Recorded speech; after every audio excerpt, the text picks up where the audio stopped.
जमशेदपुर निवासी शुभाशीष दत्ता और उनकी पत्नी पंपा दत्ता ने अपनी पुत्री का जन्मदिन गरीब जरूरतमंदों के साथ मनाया। मानव सेवा को सर्वोपरि रखते हुए दंपति अपनी पुत्री अनीशा दत्ता के जन्मदिन पर जुगसलाई स्थित नव जागृत मानव समाज कुष्ठ आश्रम पहुंचे। यहां अंत्योदय भवन में रहने वाले 50 पीड़ित एवं असहाय लोगों के लिए नाश्ते का प्रबंध किया।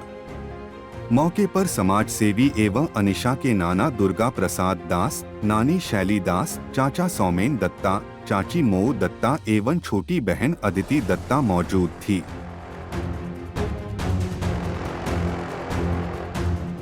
बता दें कि अनीशा के नाना दुर्गा प्रसाद दास एक जाने माने समाज सेवी के रूप में जाने जाते हैं।